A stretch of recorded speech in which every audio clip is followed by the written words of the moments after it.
This summer I had the chance of spending some time up at Georgian Bay, a beautiful part of the world, as many of you know. And it prompted a reflection on water in light of these concerns that I wanted to share with you.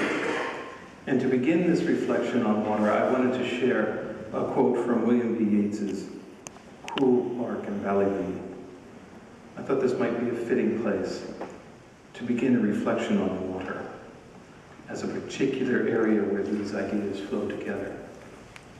Yeats writes, "Under my window ledge the waters race, otters below and moorhens on the top, run for a mile undimmed in heaven's face.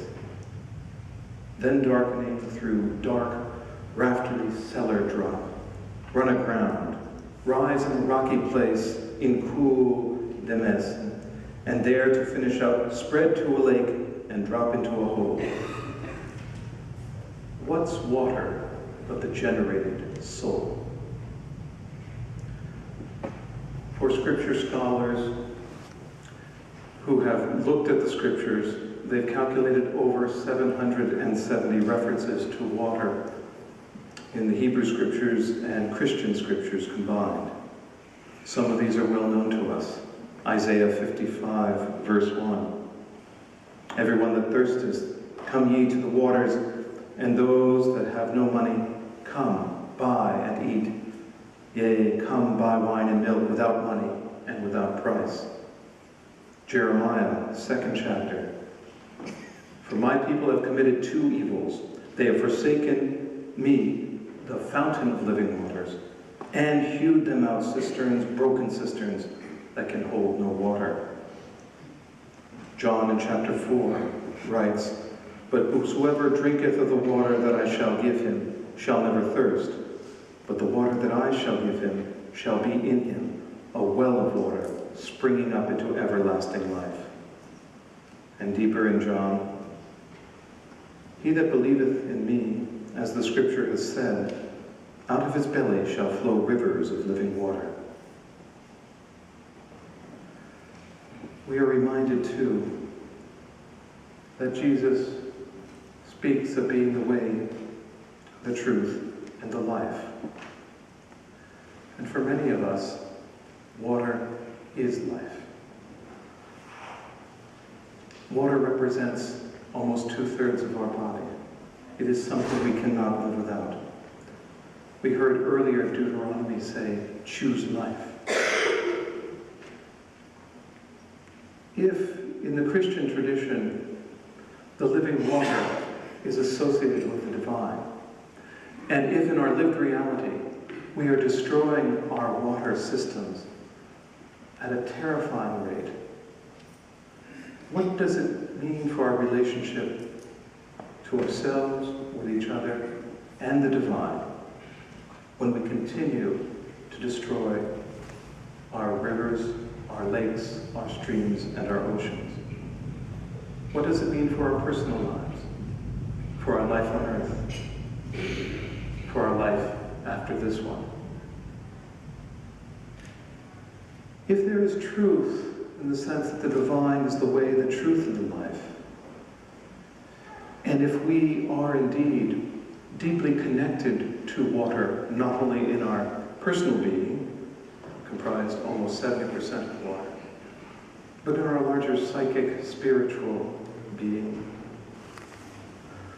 what are we doing to ourselves in our present moment of commodification and destruction of our water systems?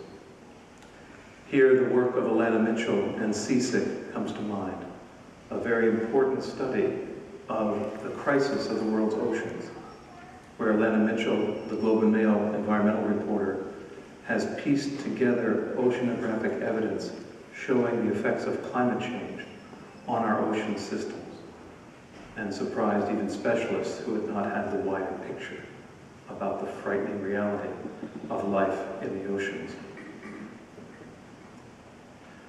As I was reflecting on this past summer,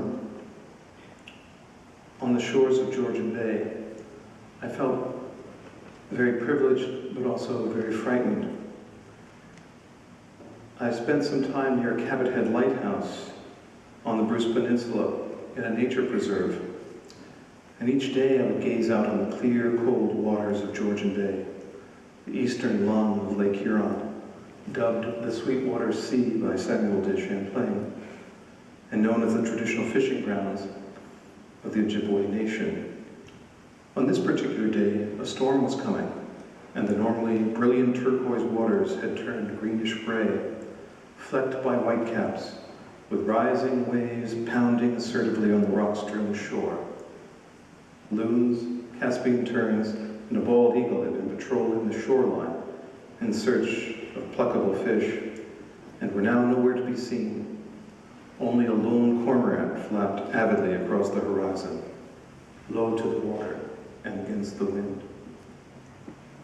For the past decade, I and my family have come to these bracing, beautiful waters for vacation, vocation, and inspiration.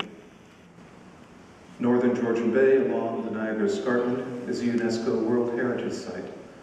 It's among the cleanest reaches of the Great Lakes, a land still of black bears, beavers, otters, fishers, raptors, myriad waterfowl, Massasauga rattlers, and arresting views of white cedar-stubbed dolomite cliffs rising out of the magnificent bay. It is a place of grace and wonder, of personal and professional renewal.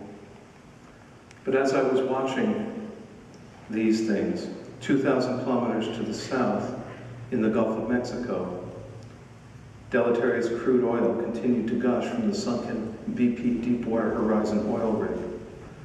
Countless bergs, sea turtles, fish, dolphins, and other sea life had been enveloped in this lethal ooze, and the toll continued to rise. The birds that I saw fly past my window would, as the season changed, head south, and many would alight in the Gulf of Mexico. I wondered if they would return, or if they would be stuck in that nightmare.